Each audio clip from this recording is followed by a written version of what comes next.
السلام علیکم ورحمۃ اللہ وبرکاتہ۔ عزیز ساتھیوں، آج میں Urdu grammar for all exams کا لیسن نمبر 7 لے کر حاضر ہوا ہوں۔ اگر آپ نے پہلے کے باقی ویڈیو کو نہیں دیکھا ہے تو آپ اس کو ضرور دیکھیں، اس کا لنک ڈسکرپشن میں موجود ہے، آپ وہاں جا کر ضرور دیکھ لیں۔ تو چلیے ہم لوگ اپنا سبق شروع کرتے ہیں۔ تو دوستو، آج کے ویڈیو میں اور آج کے سبق میں ہم لوگ سب سے پہلے پڑھیں گے اسم معرفہ کی تعریف کو اور اسم معرفہ کی قسموں کو، اور سب سے آخر میں ہم لوگ اس چیپٹر کے معروضی سوالات کو حل کریں گے۔ اس لیے آپ سے گزارش ہے، آپ سے اپیل ہے کہ آپ ہمارے ساتھ بنے رہیں، اور آپ کے دوست احباب میں سے جو بھی کلاس 10 یا کلاس 12 میں ہو تو اس کو اس سیریز کے ساتھ ضرور جوڑنے کی کوشش کریں۔ تو چلیے ہم لوگ اپنا سبق شروع کرتے ہیں۔ اسم معرفہ کی تعریف یہ ہے کہ اسم معرفہ وہ اسم ہے جو کسی خاص چیز، خاص جگہ یا خاص آدمی کا نام ہو۔ اسم معرفہ وہ اسم ہے جو کسی خاص چیز، خاص جگہ یا خاص آدمی کا نام ہو، جیسے کہ ساجد، پٹنہ، گنگا وغیرہ وغیرہ۔ اسم معرفہ کی تعریف یہ ہے کہ اسم معرفہ وہ اسم ہے کہ جس سے کسی خاص چیز، خاص آدمی یا خاص جگہ کے بارے میں بتایا جائے تو وہ اسم معرفہ ہوتا ہے۔ جیسے کہ ساجد، یہ ساجد ایک خاص آدمی کا نام ہے۔ پٹنہ یہ ایک خاص شہر کا نام ہے۔ گنگا جو ہے ایک خاص جگہ کا نام ہے، اور جو خاص جگہ، خاص چیز اور خاص آدمی کے نام کو بتلاتا ہے تو اسے کہتے ہیں اسم معرفہ۔ اسم معرفہ کی مندرجہ ذیل 7 قسمیں ہیں۔ اسم معرفہ کی 7 قسمیں ہیں۔ نمبر 1 میں ہے علم، نمبر 2 میں ہے ضمیر، نمبر 3 میں ہے اسم اشارہ، نمبر 4 میں ہے اسم موصول، نمبر 5 میں ہے مضاف، نمبر 6 میں ہے معہود، نمبر 7 میں ہے منادہ۔ تو اسم معرفہ کی 7 قسمیں ہیں، اس کو آپ یاد رکھیے گا۔ نمبر 1 میں ہے علم۔ نمبر 1 میں کیا ہے؟ علم، یہ علم نہیں ہے بلکہ علم ہے۔ نمبر 2 میں ہے ضمیر، نمبر 3 میں ہے اسم اشارہ، نمبر 4 میں ہے اسم موصول، نمبر 5 میں ہے مضاف، نمبر 6 میں ہے معہود، نمبر 7 میں ہے منادہ۔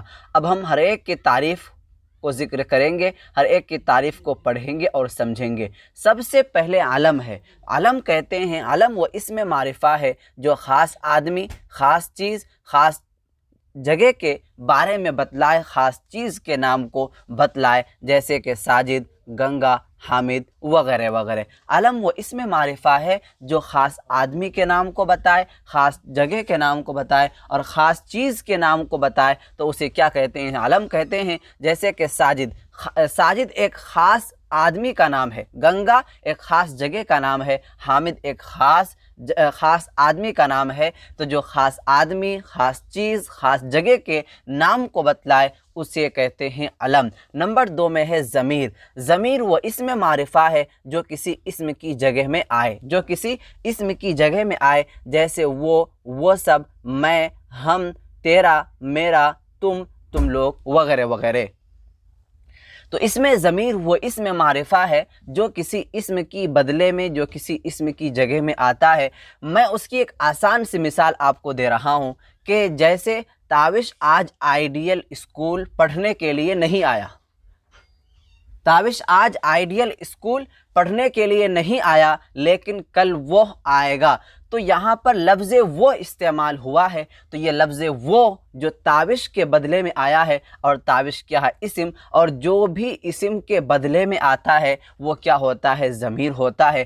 تو اس مثال کے اندر جو وہ ہے وہ کیا ہو جائے گا؟ وہ ضمیر ہو جائے گا۔ کیوں؟ اس لیے کہ وہ تاوش جو کہ اسم ہے اس کے بدلے میں آیا ہے، اور جو بھی لفظ کسی اسم کے بدلے میں آتا ہے اسے کیا کہتے ہیں؟ ضمیر کہتے ہیں۔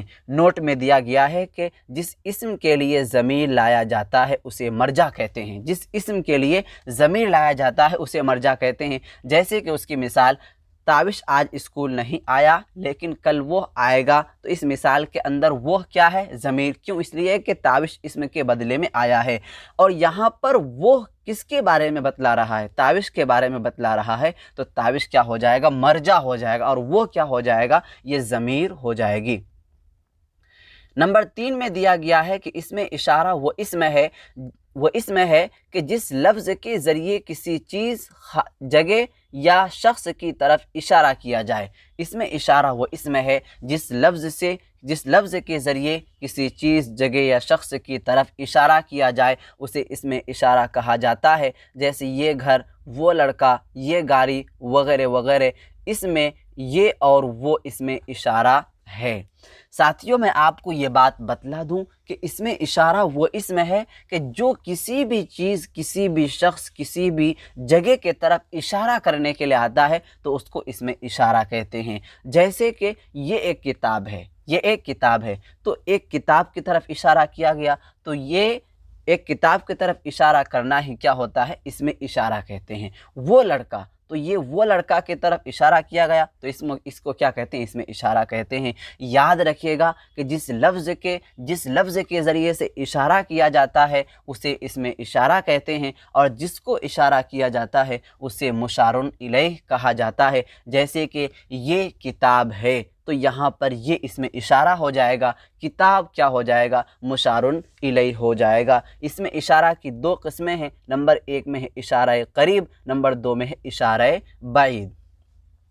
अब हर एक की तारीफ़ को समझ लेते हैं, लेकिन इससे पहले मुशारुन इलैह की तारीफ़ को समझ लेते हैं।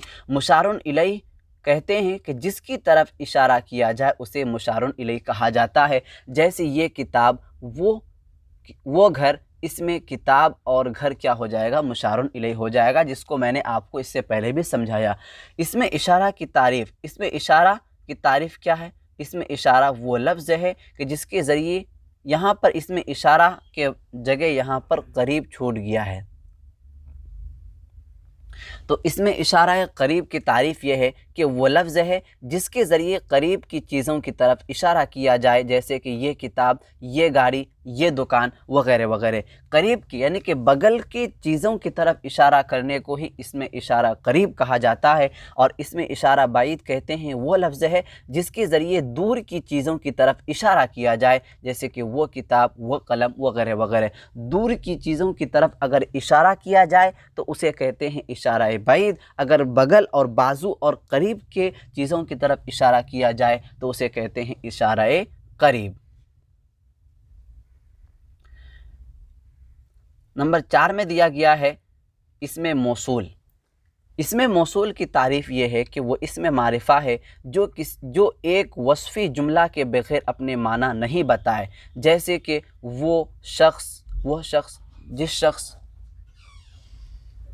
जिस जगह वगैरह वगैरह। तो इसमें मौसूल को मैं आपको बहुत आसान अंदाज में समझाने की कोशिश कर रहा हूँ।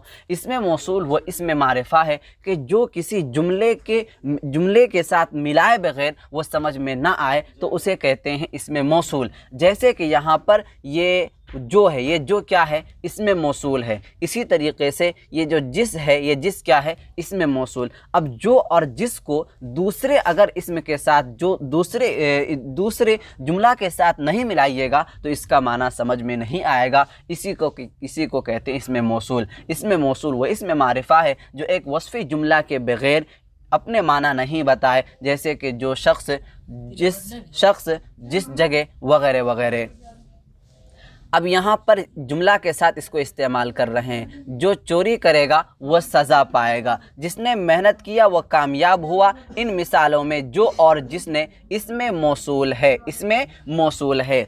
यहाँ पर जो चोरी करेगा वह सज़ा पाएगा, इस मिसाल के अंदर लफ्ज़ जो क्या हो जाएगा, लफ्ज़ जो ये इसमें मौसूल हो जाएगा। क्यों? इसलिए कि लफ्ज़ जो इसमें मौसूल उसी को कहते हैं कि जो एक वस्फ़ी जुमला के मिलाए बगैर उसका माना समझ में ना आए, तो इस मिसाल के अंदर जो क्या हो जाएगा, इसमें मौसूल हो जाएगा। और साथियों, मैं आपको ये बात भी बतला दूं कि इसमें मौसूल के साथ साथ सिला भी आता है और जवाब सिला भी आता है।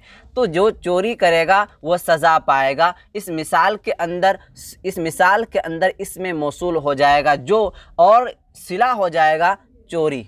सिला क्या हो जाएगा, चोरी। इसलिए कि इसमें मौसूल के बाद जो भी लफ्ज़ आता है उसे कहते हैं सिला। तो यहाँ पर जो ये इसमें मौसूल है, इसके बाद चोरी کرے گا یہ جملہ آیا ہے، یہ لفظ آیا ہے تو صلہ ہو جائے گا۔ اسی کے ساتھ ساتھ ایک ہوتا ہے جواب صلہ۔ تو جواب صلہ کہتے ہیں کہ صلہ اور اس میں موصول کے بعد جو جملہ آتا ہے تو اسے کہتے ہیں جواب صلہ۔ تو اس مثال کے اندر وہ سزا پائے گا، یہ جواب صلہ ہو جائے گا۔ تو یہاں پر آپ کو 3 باتیں یاد رکھنی ہے۔ نمبر 1 میں اس میں موصول کی تعریف یاد رکھنی ہے، نمبر 2 میں صلہ کی تعریف کو یاد رکھنی ہے، اور نمبر 3 کے اندر جواب صلہ کو یاد رکھنی ہے۔ جو چوری کرے گا وہ سزا پائے گا۔ اس مثال کے اندر جو یہ ہو جائے گا اس میں موصول، چوری کرے گا یہ ہو جائے گا صلہ، اور وہ سزا پائے گا یہ ہو جائے گا کیا؟ جواب صلہ۔ جس نے محنت کیا وہ کامیاب ہوا، جس نے محنت کیا وہ کامیاب ہوا۔ تو اس مثال کے اندر جس یہ اس میں موصول ہو جائے گا، اور محنت کیا یہ صلہ ہو جائے گا، اور وہ کامیاب ہوا یہ جواب صلہ ہو جائے گا۔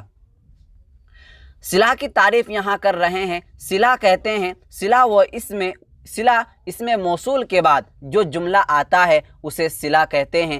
جیسے جو کچھ بوگے وہی کاٹو گے، جس نے محنت کی کامیاب ہوا، تو ان جملوں میں بوگے اور محنت کی صلہ ہو جائے گا۔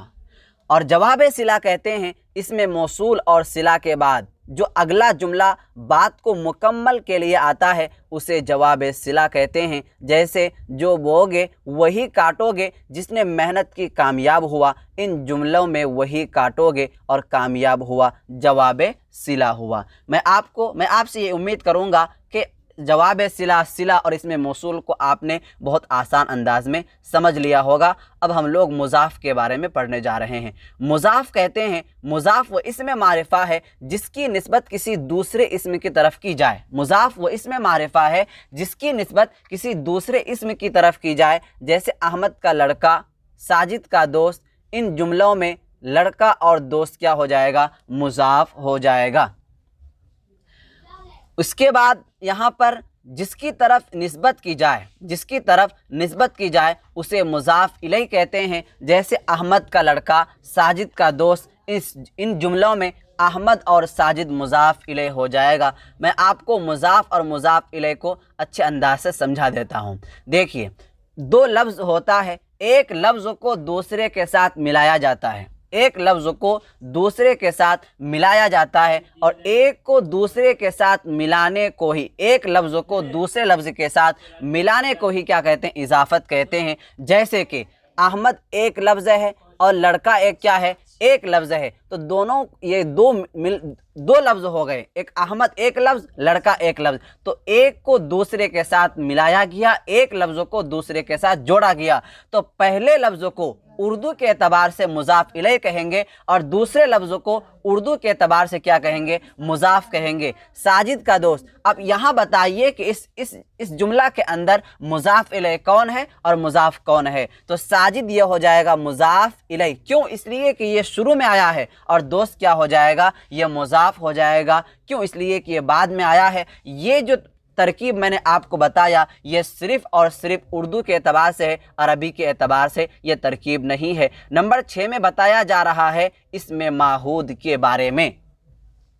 اسم معہود وہ اسم معرفہ ہے جو گفتگو کے قرینہ سے اور خاص وجہ سے کسی خاص شخص، چیز یا خاص جگہ کو بتائے۔ جیسے کہ دوست آیا اور دوست سے مراد زید ہے۔ اسم معہود کہتے ہیں وہ اسم معرفہ ہے جو گفتگو کے قرینہ، خاص وجہ سے کسی خاص شخص، جگہ کے بارے میں یا چیز کے بارے میں بتلا دے۔